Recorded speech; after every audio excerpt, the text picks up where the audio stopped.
برطانیہ کی labour party اپنی تاریخ کے ایک نازک موڑ پر کھڑی ہے۔ کیا یہ پارٹی ان چند لوگوں کی ملکیت بنی رہے گی جو جیفری ایپسٹین کے جیسے کبال کے طاقت کے نیٹ ورک سے جڑے ہیں؟ کیا لیبر پارٹی پھر سے مزدوروں کی پارٹی بن جائے گی؟ کیا جیریمی کوربن کو انصاف ملے گا؟ کیونکہ مسئلہ چند افراد کا نہیں ہے، مسئلہ ایک پورے نظام کا ہے۔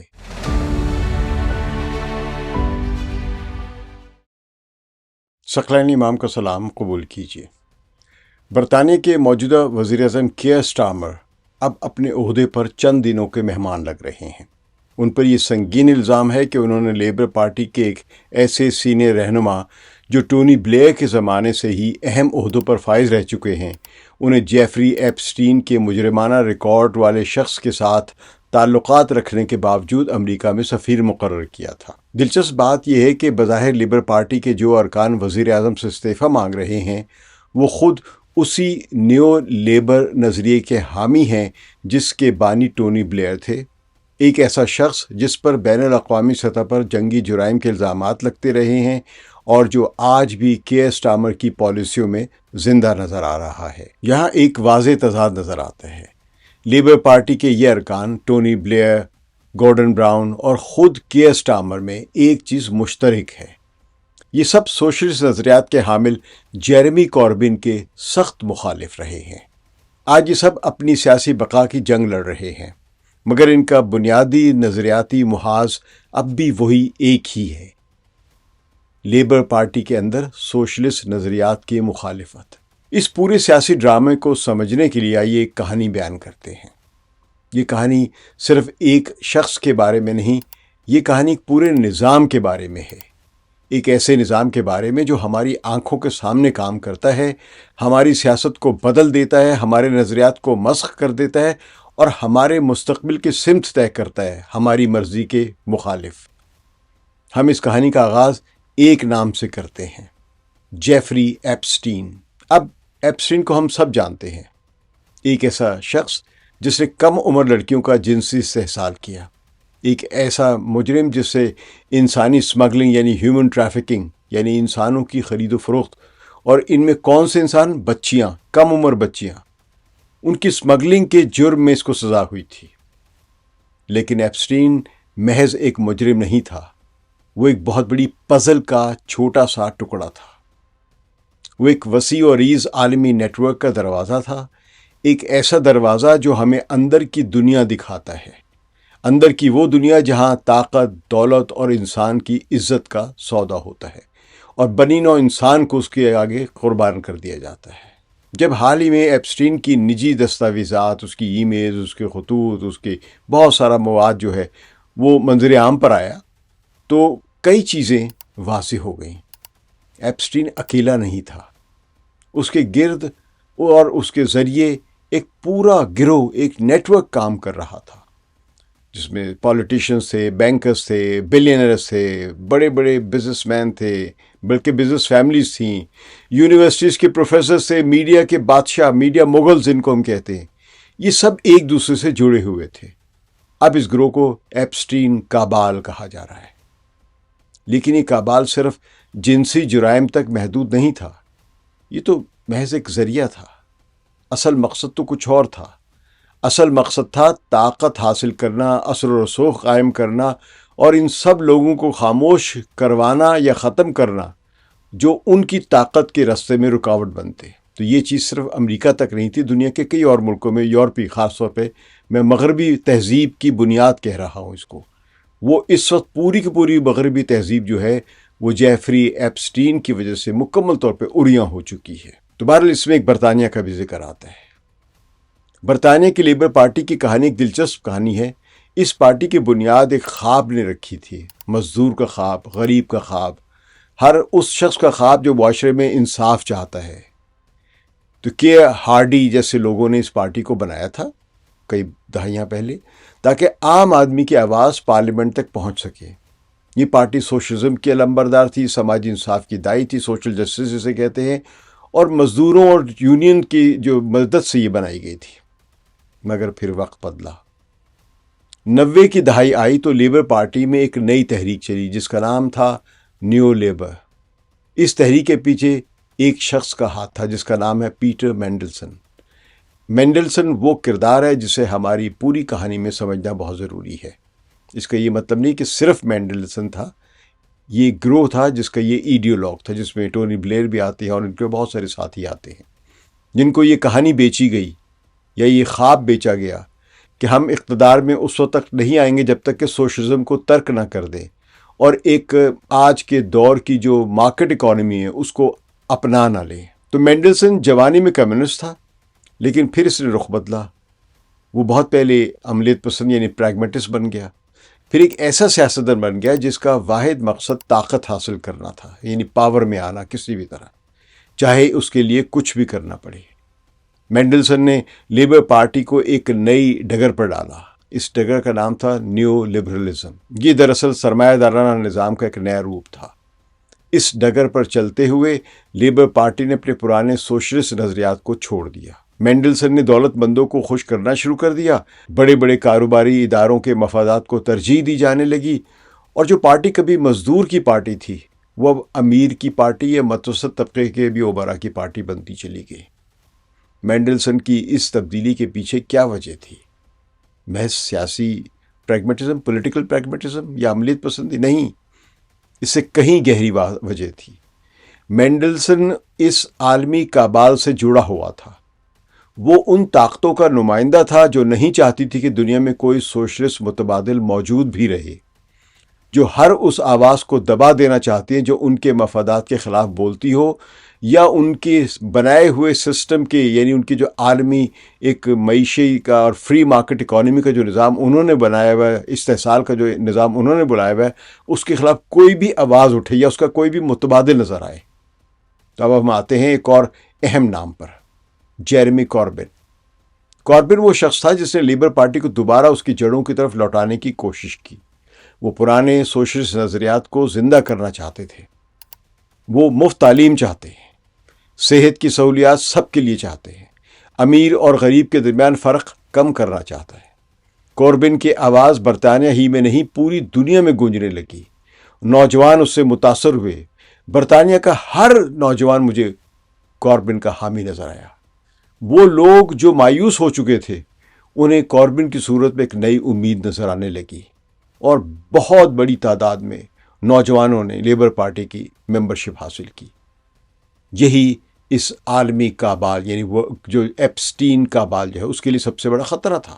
اگر کوربین کامیاب ہو جاتا ہے تو اس کا مطلب تھا کہ پوری دنیا میں ایک مثال قائم ہو جانی تھی، ایک مثال کہ لوگ سرمایہ دارانہ نظام کے متبادل کو قبول کر سکتے ہیں۔ یہ مثال اس کابال کے لیے موت کے مترادف تھی، اس لیے کوربن کو روکنا ضروری تھا، اور اسے روکنے کے لیے ہر حربہ استعمال کیا گیا۔ مینڈلسن اس جنگ کے مرکز میں تھا۔ اس نے پارٹی کے اندر ایک مہم چلائی، ٹونی بلیئر کے ساتھ مل کے۔ میڈیا کو استعمال کیا گیا، اور جو بھی تعلقات اسٹیبلشمنٹ کے بنتے ان سب کو استعمال کیا گیا، اور کوربن کے خلاف ہر روز نئی کہانیاں چلائی گئیں۔ اس پر اینٹی سیمیٹک ہونے کے الزامات لگائے گئے کہ یعنی کہ یہ یہودیوں کے خلاف ہے، اور جو لوگ بھی یہودیوں پر تنقید کرتے ہیں ان کی حمایت کرتا ہے۔ یہ الزامات اس قدر منظم طریقے سے لگائے گئے کہ عوام کے ذہنوں میں شک پیدا ہو گیا کہ واقعی کوربن جو ہے وہ اینٹی سیمیٹک ہے۔ اور سب سے اہم بات، پارٹی کے اندر ہی، خاص طور پہ پارلیمانی پارٹی کے اندر اس کے خلاف بغاوت کرائی گئی۔ یہ محض ایک سیاسی مقابلہ نہیں تھا، یہ ایک منظم تباہی تھی، ایک ایسی آواز کو خاموش کرنے کی مہم جو نظام کے خلاف اٹھی تھی، جس نے پورے کے پورے عالمی سرمایہ دارانہ نظام کو چیلنج کر دیا تھا۔ جیرمی کوربن کو لیبر پارٹی سے نکال دیا گیا۔ لیبر پارٹی کو ایک نئی قیادت چاہیے تھی، ایسی قیادت جو کبھی بھی کوربن جیسی سوچ کو پروان نہ چڑھنے دے، اور وہ قیادت آئی کیئر سٹارمر کی صورت میں، جس کو مینڈلسن کی بھی حمایت حاصل تھی، جس کو ٹونی بلیئر کی بھی حمایت حاصل تھی، اور ان تمام لوگوں کی جو سوشلسٹ نظریات کے مخالف تھے۔ اور انہوں نے نہ صرف جیرمی کوربن کو ہٹایا بلکہ ہر اس شخص کو ہٹا دیا جو کوربن کے نظریات کا حامی کبھی رہا یا ہونے کا خدشہ بھی انہیں نظر آیا۔ سٹارمر کون ہے؟ سٹارمر وہ شخص ہے جسے اسی نظام نے تیار کیا تھا۔ وہ بلیرائٹ سوچ کا حامل تھا، یعنی بلیئر کا ایک چمچا چیلا تھا، وہ مینڈلسن کا حامی تھا۔ اسٹارمر کے اقتدار میں آنے کے فوراً بعد ہی اس نے وہ کام کیا جس کا سب کو انتظار تھا۔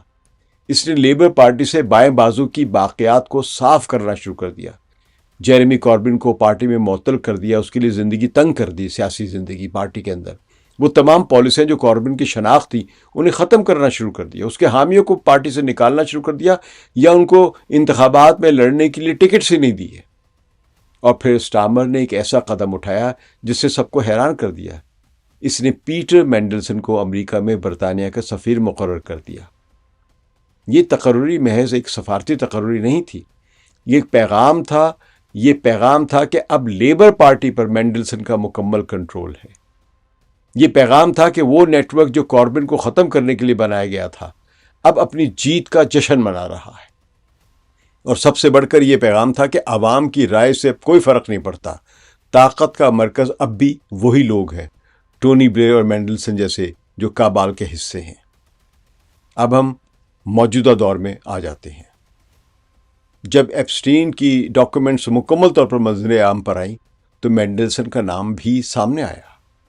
یہ انکشاف ہوا کہ مینڈلسن کا ایپسٹین کے نیٹ ورک سے تعلق تھا، نہ صرف تعلق تھا بلکہ جب اس کو سزا ہو گئی تھی ان جرائم میں، بچیوں کے ساتھ زیادتی کرنے اور بچوں کی ٹریفکنگ کرنے کے، تو اس کے باوجود بھی اس کے تعلقات برقرار رہے، ان سے ملتا رہا۔ یہ سارا کچھ ثابت ہو رہا ہے۔ تو اس انکشاف کے بعد اب شور بپا ہوا ہے، لیبر پارٹی بدنام ہو رہی ہے کہ آپ نے ایسے شخص کو بنا دیا تھا سفیر۔ تو اب لیبر پارٹی کے بعض اراکین نے کے اسٹارمر سے مطالبہ کیا ہے کہ وہ مینڈلسن کی سفارتی تقرری واپس لیں۔ وہ انہوں نے لے لی۔ انہوں نے اب مطالبہ کیا کہ اسٹارمر سے کہا ہے کہ بھائی استعفیٰ دو، یہ تم نے اس کو اپوائنٹ کیا تھا، کیونکہ ہر طرف سے شور مچ رہا ہے۔ لیکن یہاں ایک سوال پیدا ہوتا ہے کہ وہی لوگ ہیں نا جنہوں نے کاربن کے خلاف پارٹی میں کام کیا تھا، جب اسٹارمر سے استعفیٰ مانگ رہے ہیں۔ یہ وہی لوگ ہیں جنہوں نے سوشلسٹ نظریات کو پارٹی سے نکالنے میں حصہ لیا تھا۔ یہ وہی لوگ ہیں جو مینڈلسن کی پالیسیوں کو آج تک لاگو کرتے چلے آ رہے ہیں۔ تو پھر آج یہ اچانک اخلاقیات کا دورہ کیسے پڑ گیا؟ یہ رونا اور کیوں رو رہے ہیں لیبر پارٹی کے وہ اراکین جو استعفیٰ مانگ رہے ہیں؟ ان کا ضمیر کیسے جاگ گیا ہے؟ کیا یہ محض ایک ڈرامہ ہے؟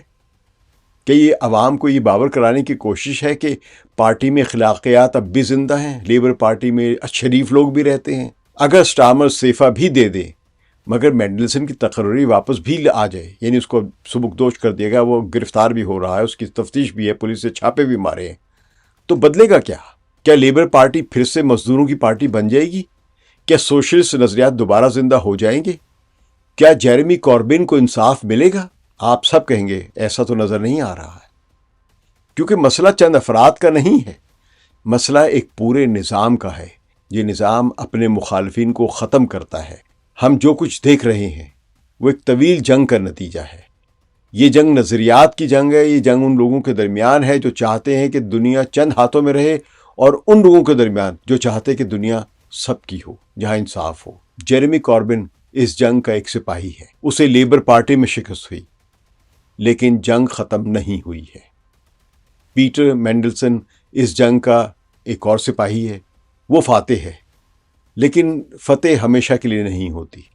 اب جو اس کا حال ہو رہا ہے، جس طرح وہ اریاں ہوا ہے، یہ سب کے لیے ایک سبق ہے۔ یہ ٹونی بلیئر کے لیے سبق ہے، یہ کے اسٹارمر کے لیے بھی سبق ہے، اور یہ لیبر پارٹی کے ان اراکین کے لیے بھی سبق ہے جو اب کے اسٹارمر سے استعفیٰ مانگ رہے ہیں۔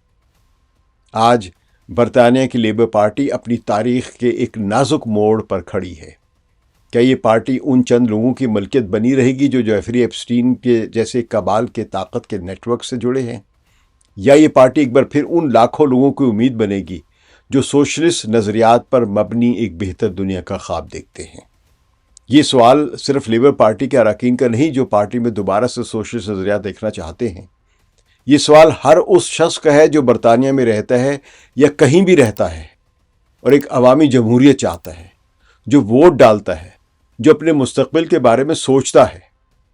جب عوام اگلی بار ووٹ ڈالنے جائیں گے تو انہیں ایک سوال اپنے آپ سے ضرور پوچھنا چاہیے، کیا وہ اس نظام کو ووٹ دے رہے ہیں جو ایپسٹین جیسے لوگوں کو پروان چڑھاتا ہے، یا وہ ان اصولوں کو ووٹ دے رہے ہیں جو انہیں ایک بہتر معاشرہ بنانے میں مدد دیں گے؟